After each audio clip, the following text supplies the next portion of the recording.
Welcome to South City PCMB. तो अब कल के लेक्चर में आपने वेजिटेटिव प्रोपेगेशन देखा होगा, ठीक है, जिसमें मैंने आपको पूरी डिटेल बताई थी कि वेजिटेटिव रिप्रोडक्शन क्यों कहते हैं उसे। इसलिए कहते हैं क्योंकि वेजिटेटिव पार्ट से वो रिप्रोडक्शन किया जा रहा है, जैसे स्टेम, रूट, लीव्स। ये सारी लीव्स वाला किसमें था? ब्रायोफिलम में। क्यों?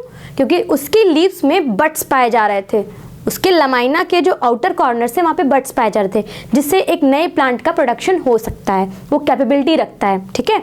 तो उसके अंदर क्योंकि ये क्षमता रहती है कि एक नया पूरा प्लांट अराइज हो सकता है, इसलिए उसको हमने बोला कि प्रोपेगेशन थ्रू लीव्स, यानी कि वेजिटेटिव प्रोपेगेशन किससे हो रहा है? हमारा लीव्स के थ्रू हो रहा है, ठीक। तो वो बात थी। Runner in grasses, rhizomes in ginger, ठीक है, ऑफसेट्स इन आपके इसमें eichhornia, water hyacinth, terror of Bengal, तीनों एक ही है लेकिन नाम अलग अलग है। किसी भी नाम से आपसे पूछा जा सकता है, इसलिए आपको तीनों नाम याद रखने हैं, ठीक। इसको टेरर ऑफ बंगाल क्यों कहते हैं ये भी याद होना चाहिए, ठीक, क्योंकि ये पूरे ऑक्सीजन को कैप्चर कर लेता है, जिसकी वजह से एक्वाटिक एनिमल्स की डेथ हो जाती है। इसके बाद हमने देखा था लास्ट वाला बल्बिल इन अगेव या फिर ऑनियन। तो ऑनियन में प्रोपेगेशन किसके थ्रू होता है? तो बल्ब्स के थ्रू होता है। इसमें बल्ब्स पाए जाते हैं, जिसके बहुत सारे बल्ब्स पाए जाते हैं, और हर बल्ब के अंदर कैपेबिलिटी होती है एक नए पूरे प्लांट को अराइज करने की, या जो भी चीज़ हम खा रहे हैं, या जो भी चीज़ हमने जिससे भी निकाल ली है, जैसे ऑनियन से निकाला तो एक नया ऑनियन पूरा बन सकता है, एक नया ऑनियन पूरा उस बल्ब के थ्रू बन सकता है, ठीक है।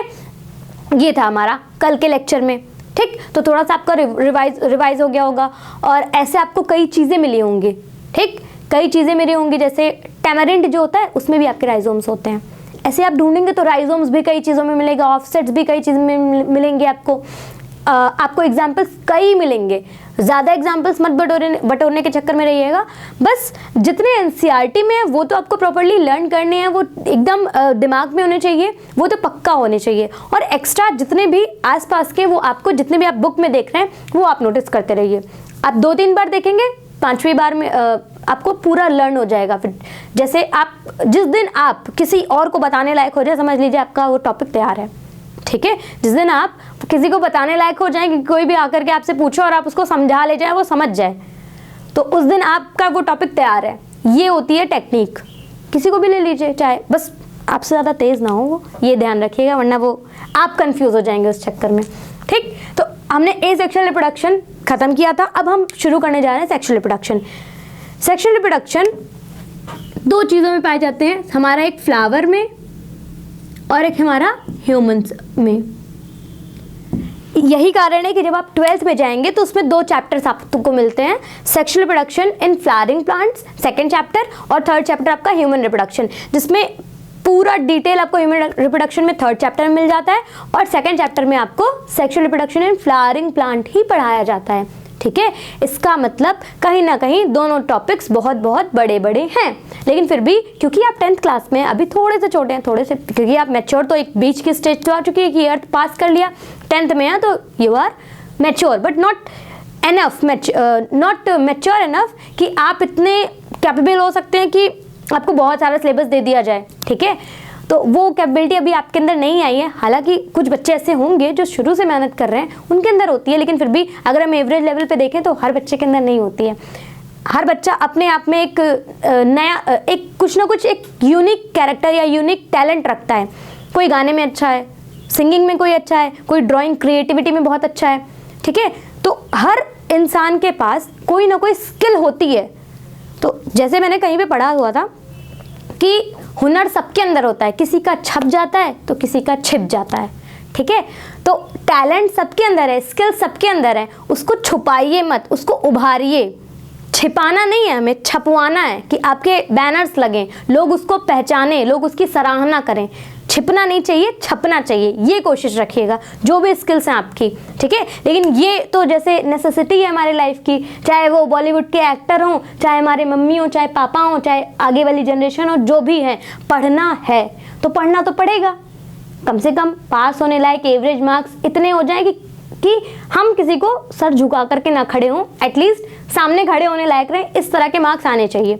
जो हो गया, टर्म फर्स्ट बीत गया, कोई दिक्कत नहीं, आप नेक्स्ट में अच्छा करिए, ठीक है।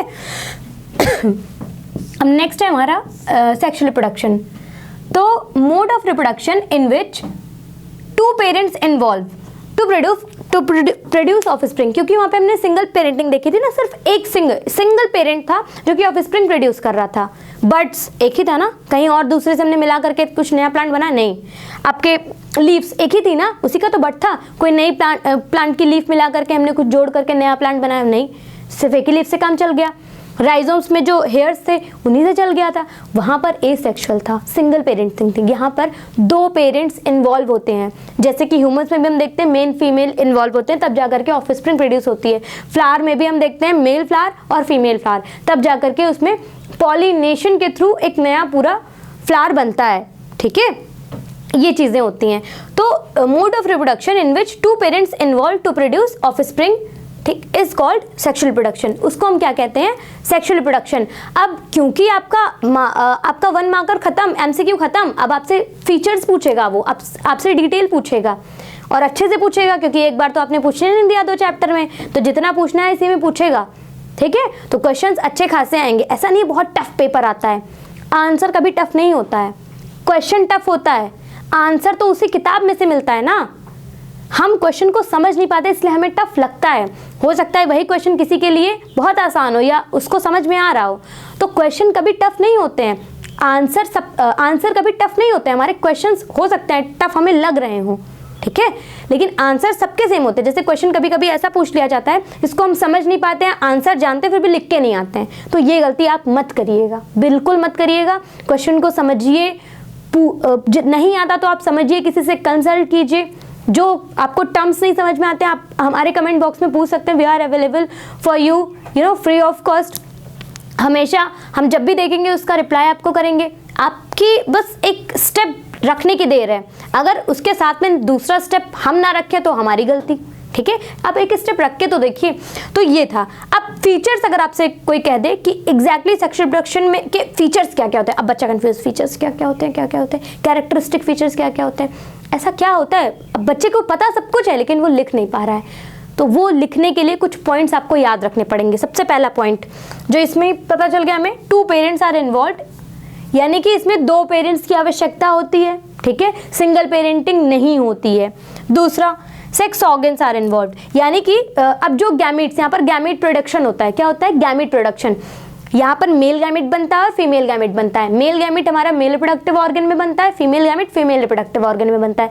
ये दोनों कंबाइन करते हैं, फ्यूजन होता है, फर्टिलाइजेशन जिसको हम कहते हैं। Fusion of male and female gamete is termed as fertilisation. इसको हम लोग क्या कहते हैं? फर्टिलाइजेशन कहते हैं। इसी को सिनगैमी भी कहते हैं। ठीक है, गैमी, गैमस जो वर्ड होता है ये होता है फ्यूजन का मतलब जोड़ना, और सिन का मतलब होता है उसमें सिनगैमी, इसलिए इसको फ्यूजन ऑफ मेल और फीमेल गैमिट को कहा गया यहाँ पर सिनगैमी, क्योंकि यहाँ पर 2 चीज़ों का जोड़ हो रहा था। ठीक है, और फर्टिलाइजेशन तो आप जानते हैं, मेल और फीमेल को का जब फ्यूजन होता है उसको फर्टिलाइजेशन कहते हैं। तो गैमिट्स आए कहाँ से? गैमिट्स कहाँ से आए? गैमिट्स आए हमारे सेक्स ऑर्गन में प्रोड्यूस होते हैं, यानी कि मेल रिप्रोडक्टिव ऑर्गन में हमारा ये मेल गैमिट और फीमेल रिप्रोडक्टिव ऑर्गन में फीमेल गैमिट। इतना ये आपको पता चल गया, यानी कि अब कहीं ना कहीं इसमें सेक्स ऑर्गन्स इन्वॉल्व हो रहे हैं, बिना इनके गैमिट प्रोडक्शन होगा नहीं, और जब तक गैमिट नहीं बनेगा तब तक हम आगे की कोई प्रक्रिया यानी कि जायगोट वगैरह कुछ भी नहीं देख सकते। तो सेक्स ऑर्गन्स आर इन्वॉल्व।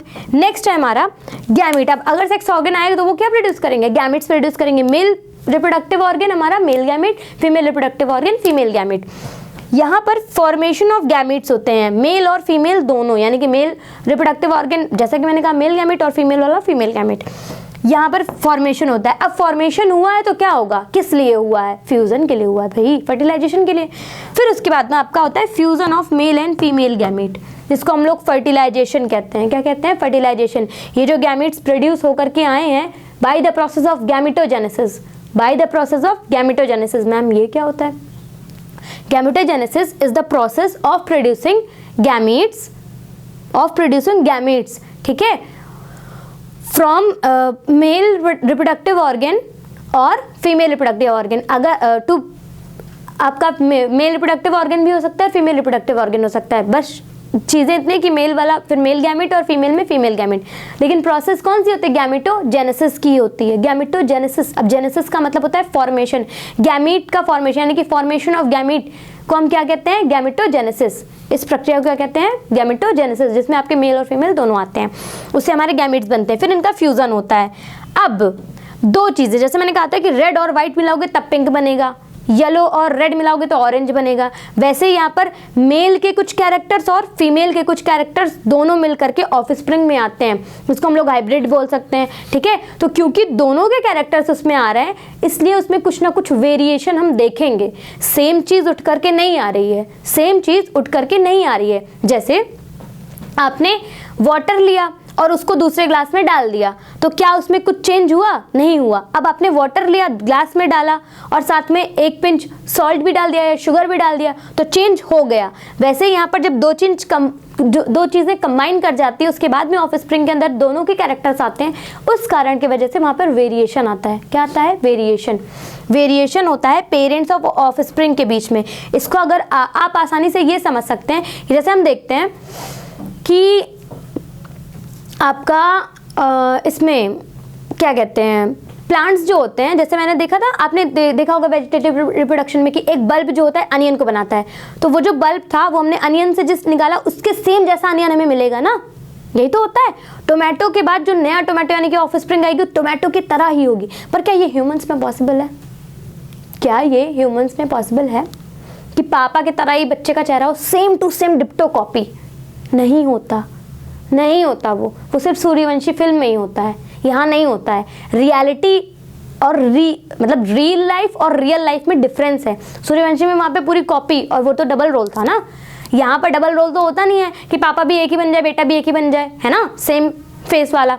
तो यहाँ पर फेस चेंज होता है, यानी कि कहीं ना कहीं जेनेटिक लेवल पे और आपके फिजिकल लेवल पे दोनों में वेरिएशन होता है। सेम चीज़ें नहीं आ सकती, मदर की तरह भी नहीं हो सकता। क्यों? क्योंकि दोनों के कैरेक्टर्स उसमें ऑफस्प्रिंग में आएंगे ना, आधे उसके आधे उसके। हाँ, ये हो सकता है डोमिनेशन किसी का ज़्यादा हो। डोमिनेशन का क्या मतलब होता है, आगे जब आप 12th में जाएंगे तो आपको डोमिनेशन पढ़ाया जाएगा। एक होता है रेसेसिव कैरेक्टर, एक होता है डोमिनेंट कैरेक्टर। जैसे मान लीजिए कि फादर और मदर में से एक ब्लैक टोन का है और एक हमारा वाइट टोन का है। अब बच्चा जो आया वो वाइट टोन का है, मतलब वाइट उसका जो टोन है यानी कि जो फेयर, वो बहुत फेयर है। तो अब आप कहेंगे कि मैम वो तो पूरा मम्मी की तरह है, पर ऐसा थोड़ी है मम्मी के फेस के जैसा हो। अगर वो डॉटर है तो वो क्या पूरी टू कॉपी मदर की तरह ही होगी? ऐसा नहीं है। हाँ, डोमिनेशन है, हो सकता है जो नेक्स्ट वाला है वो फादर की तरह उसका कलर टोन हो, तो ये डिसाइडेड नहीं होता है। जीन जैसे भी हम देखते हैं, जो भी जीन आपकी डोमिनेट कर जाती है उस तरह का ट्रेट ऑफस्प्रिंग में देखा जाता है। जैसे अगर टॉलनेस और डॉर्फनेस दोनों की जीन आ गई बच्चे के अंदर, तो जो डोमिनेट करेगी, अगर टॉल वाली डोमिनेट करिए तो बच्चा टॉल होगा, और डॉर्फ वाली अगर डोमिनेट करिए तो डॉर्फ आएगा। और दोनों ही डॉर्फ है, मतलब दोनों ही जीन डॉर्फ है तो फिर डॉर्फ ही होगा। दोनों टॉल है तो टॉल ही होगा, ठीक है। ये चीज़ें होती हैं, तो आपको डोमिनेशन पढ़ाया जाएगा। पर ऐसा नहीं है कि वेरिएशन होता ही नहीं है।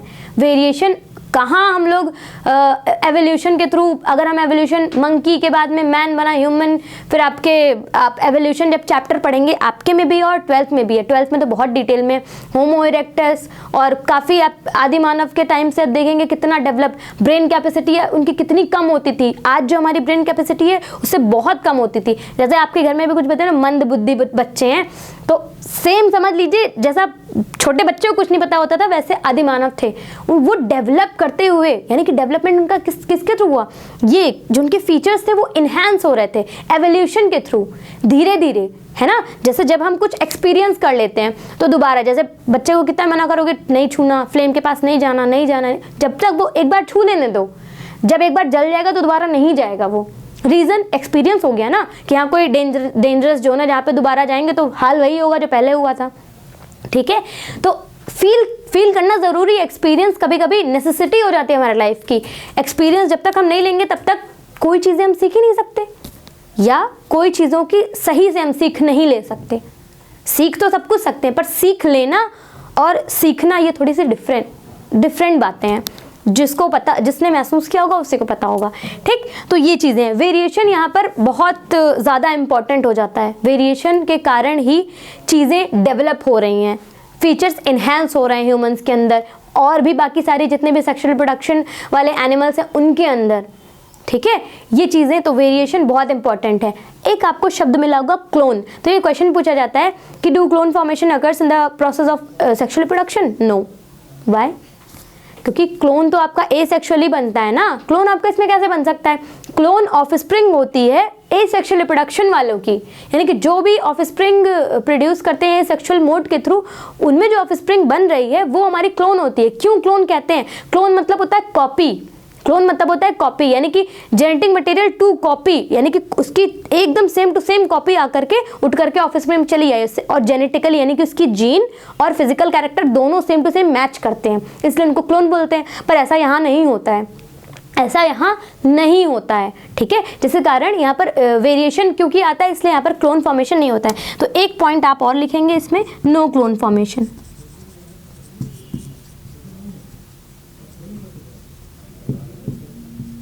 ठीक है, अब हमारा फ्लावर्स और ह्यूमंस में दोनों में होता है। तो सबसे पहले हम फ्लावर के भी कुछ आपके डायग्राम्स देखेंगे। फ्लावर्स के क्या देखेंगे? डायग्राम्स देखेंगे, यानी कि पहला आपको समझाना पड़ेगा। ह्यूमन में भी आपके जो रिप्रोडक्टिव ऑर्गन्स होते हैं उनके हम डायग्राम देखेंगे, फिर उसमें गैमेटोजेनेसिस कैसे होता है, फॉर्मेशन कैसे होता है, फिर आप में फर्टिलाइजेशन, जैसे यहाँ पे एक शब्द में खत्म हो गया। एग्जैक्टली फर्टिलाइजेशन इतने में नहीं खत्म होता है, 3 फेजेस होते हैं इसके, 3 इवेंट में फर्टिलाइजेशन जाकर खत्म होता है। पहला होता है हमारा प्रेपरेटरी फेज, जिसको हम लोग बोलते हैं pre fertilisation, pre fertilisation event. दूसरा होता है हमारा फर्टिलाइजेशन इवेंट, मतलब जिसमें एग्जैक्टली फर्टिलाइजेशन हो रहा होता है। और तीसरा होता है पोस्ट फर्टिलाइजेशन इवेंट। ठीक, जैसे जब प्रेगनेंसी होती है तो उसमें होती है प्री प्रेगनेंसी, यानी कि जिसमें 9 मंथ्स का पूरा फेज होता है, फिर एग्जैक्टली जब डिलीवरी का केस आता है, और फिर पोस्ट नेटल केयर या फिर पोस्ट मैटरनिटी केयर जो होती है, बच्चे और माँ दोनों की जो केयर होती है वो हमारी पोस्ट इवेंट में आती है। उसी तरह से यहाँ पर फर्टिलाइजेशन के भी 3 इवेंट्स होते हैं, जिसमें पहले वाले में तैयारी होती है फर्टिलाइजेशन के लिए, गैमेटोजेनेसिस वगैरह, फिर जब गैमेट बन जाते हैं तो एग्जैक्टली फर्टिलाइजेशन इसमें होता है। और उस फर्टिलाइजेशन से हमें क्या मिला? फ्लावर मिला। सीड किससे मिलता है? फ्लावर कैसे बनता है, सॉरी हाँ, फ्लावर कैसे बनता है आपका, सीड कहाँ बनता है, सीड कोट, बहुत सी चीज़ें हमें मिलेंगी, ओवम, ओवरी, बहुत सी चीज़ें। तो आगे की उसमें हम वो चीज़ें देखेंगे। यहाँ तक का ये जो आज का आपका टॉपिक था सेक्सुअल रिप्रोडक्शन के ऊपर, इस पे आप जाइएगा, इसको आप नोट कर लीजिएगा, चाहे तो आप स्क्रीनशॉट भी ले सकते हैं। इसको आप नोट करिए अपनी कॉपी में और पॉइंट्स में इसको लिखिए। इसको पॉइंट्स में इसलिए लिखवाया ताकि आप याद भी कर सके और आपको थोड़ी सी आलस भी ना आए, इसलिए छोटे छोटे पॉइंट्स में ख़त्म कर दिया है। आगे हम इसकी डिटेलिंग भी देखेंगे, जिसमें हम लोग उसकी पूरी फ्लावर और ह्यूमन जितने भी पार्ट्स हैं वो पूरे पढ़ेंगे। तो आज का लेक्चर अगर आपको पसंद आया हो तो लाइक करिए, शेयर करिए। आपको जो भी चीज़ें ना समझ में आई हो वो आप पूछ सकते हैं कमेंट बॉक्स में। We are available for you know every time. आप हम जब भी देखेंगे तो हम उसका रिप्लाई करेंगे। मैंने कहा ना, आप एक स्टेप रख के तो देखिए, दूसरा ना रखा जाए तो हमारी गलती। ठीक है, तो आज के लिए इतना ही। इस पे जाकर के आप जितने भी क्वेश्चंस हो सकते हैं वो सारे सॉल्व करिए। स्पेशली मैं आपको 1 मार्कर भी कह रही हूँ, 3 मार्कर, 4 मार्कर, 5 मार्कर पूरे आपको लगाने हैं। ठीक, तो thank you so much for watching us. Will meet soon in next video.